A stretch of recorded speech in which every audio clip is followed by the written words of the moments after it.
नीयत सच्ची हो तो पूरी कायनात आपके हक में खड़ी हो जाती है। ਮਾਨ ਸਰਕਾਰ ਨੇ ਨਹਿਰੀ ਪਾਣੀ ਦੀ ਸਮੱਸਿਆ ਨੂੰ ਨਜਿੱਠਣ ਵਾਸਤੇ ਬਹੁਤ ਵਧੀਆ ਕੰਮ ਕੀਤੇ ਆ।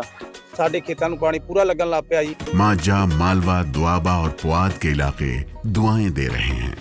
ਮਾਨ ਸਰਕਾਰ ਦਾ ਬਹੁਤ ਬਹੁਤ ਧੰਨਵਾਦ ਕਰਦੇ ਹਾਂ। ਐਸ ਜੂਨ ਜੁਲਾਈ ਜਦੋਂ ਝੋਨੇ ਦੀ ਫਸਲ ਹੋਊਗੀ ਇਹ 85% ਤੇ पहुंच जाएंगे।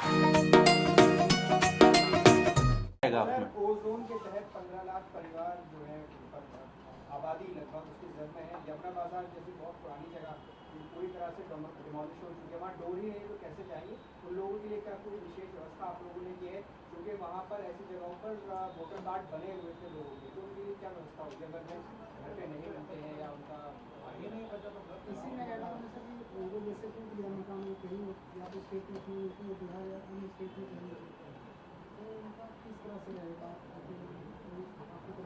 मतलब देखिए, कुल मिला के ये है कि जिस एड्रेस पे जो आज की डेट में एड्रेस था वहाँ पे वो नहीं है, चाहे उनका घर तोड़ दिया गया है या जो भी हुआ है डिमोलिशन में, तो वहाँ पे वो नहीं है।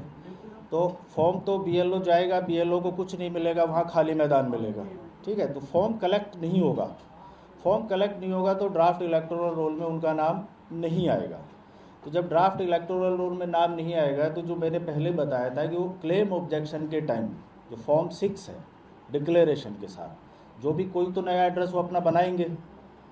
अब वो डिमोलिशन सही था नहीं था उसमें तो हम नहीं जाना चाहते, वो हमारा डोमेन भी नहीं है, लेकिन हमारा ये है कि जहाँ भी वो नया एड्रेस तो कोई तो बनाएंगे तो अपना क्लेम ऑब्जेक्शन वो दे सकते हैं। लेकिन सर इतनी जल्दी तो बना नहीं सकते, फिर तो उनको घुसपैठिया या बाहर का घोषित कर दिया जाएगा। नहीं, वो तो देखो उस पर कहाँ रिसेटलमेंट होगा उस पर वो तो हम नहीं बोल पाएंगे। तो अपना घर नया बसेरा तो नहीं बना पाएंगे ना, तो फिर तो वो रह जाएंगे ऐसे लटक जाएंगे।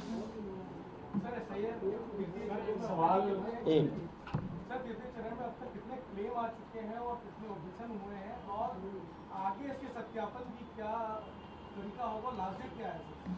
तो अभी तो हमारा शुरू ही नहीं हुआ, अभी कहाँ से क्लेम ऑब्जेक्शन आ गए हमारे?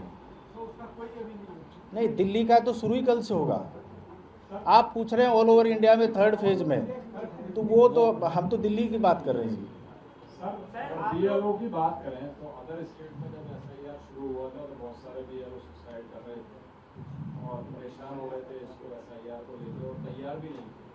दिल्ली में भी बहुत सारी ऐसी रिपोर्टिंग हमने की है जिसमें एसआईआर के लिए बीएलओ परेशान थे, खासतौर से लेडीज तैयार नहीं थी और वो कुछ न कुछ बेटा बीमार या भाई या इस तरह के बहुत सारे ऑब्जेक्शन या एप्लीकेशन आ रहे थे।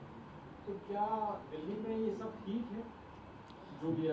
दिल्ली में जो बीएलओ हैं वो उनको सबने देखो घबराहट क्यों होती है कि आपको या तो अच्छे से ट्रेनिंग नहीं की गई, ठीक है, या वर्क प्रेशर दोनों साइड से, क्योंकि उनका एक पेरेंट डिपार्टमेंट भी होगा प्लस बीएलओ का काम भी होगा। तो ट्रेनिंग वाला पार्ट हमने सभी बीएलओ का बहुत अच्छे से कराया है और ज़्यादातर काम उनका पोर्टल पे है, मतलब फिजिकल कम है और उनके जो ऐप है ऐप के थ्रू ज़्यादा है। फिर भी जो बीएलओ जिनकी कोई एक्सीजेंसी थी रिप्लेस भी किए गए हैं और आगे के लिए भी कंटिजेंसी रखी गई है बीएलओज की। अगर इन केस किसी के कोई एक्सीजेंसी आती है बीएलओ की तो इमीडिएटली उसका रिप्लेसमेंट भी होता है। तो रिप्लेसमेंट के लिए भी रिजर्व बीएलओ सभी जगह रखे गए हैं। अभी भी सर आपने 2 दिन कैंप लगाया था, 2 दिन कैंप लगाया है, तो उसमें भी कई बीएलओ अवेलेबल नहीं थे, वो दिल्ली से बाहर थे या आप बताएं। सर ये जो आपने अभी डाटा दिया है 15 करोड़ 45 लाख इसका डाटा सोर्स क्या है? 1 करोड़ 45 लाख 45 लाख 10,258। ये जो अभी जनगणना हुई है वो आज या पिछले चुनावों का था, ये डाटा कहाँ से आया? ये जो डेटा है on the date of freezing of electoral roll, जैसा सर ने बताया 16 जून मध्य रात्रि को ये इलेक्टोरल रोल फ्रीज हुआ, वो इलेक्टोरल रोल का डेटा है। जनगणना और इलेक्टोरल रोल का कोई संबंध इस तरीके से हम नहीं निकाल सकते और जनगणना तो अभी चल रही है, उसकी क्या डाटा आएगा वो सेपरेट सेंसर डिपार्टमेंट का। 16 जून मध्य रात्रि तक जो भी नाम जुड़े और नाम कटे जो या शिफ्टिंग का एज ऑन डेट 16 जून है, जो इलेक्टोरल रोल का डेटा है ये, तो वो फ्रीज हो गया कि इतने हमारे आपने जैसे कहा और आपने सबसे पहले इसमें रिलीज में भी लिख दिया no eligible citizen is left out while no ineligible person is included in the electoral roll। अब जिन लोगों की मैपिंग हो गई, जैसे भी जावेद पूछ रहे थे, वो 15 लाख लोग इफेक्ट होंगे या जितना भी होगा, भी है, अब बाद में उनका जब ड्राफ्ट भी नहीं आएगा तो ये तो जस्टिफिकेशन नहीं हुआ ना। तो इसके लिए चीफ इलेक्टोरल ऑफिस फिर क्या करेगा उन लोगों के लिए, क्योंकि उन लोगों तक ये जवाब जाना बहुत ज़रूरी है कि अगर आपकी मैपिंग हुई थी कल तक जब आपका घर था और आज जब वो डेमोलिश हो गया, सब कुछ हो गया, आप सड़क पर आ गए, तो वेयर विल यू स्टैंड, आप कहाँ खड़े होंगे, कहाँ जाएंगे, वो किसके पास जाएंगे कि हमारे ये एक स्पेशल केस है अलग से, है ना। तो इसको नहीं कुछ जहाँ डिमोलिशन हुआ है वो एक अलग से केस है, तो उसको हम अलग से ही डील करेंगे। क्योंकि और जो ऑप्शन दूसरा है, मैंने जो कहा क्लेम ऑब्जेक्शन पीरियड में अगर वो अपना नया कुछ रेजिडेंस करते हैं तो क्लेम ऑब्जेक्शन पीरियड में वो अपना फॉर्म 6 जमा करा सकते हैं उसमें।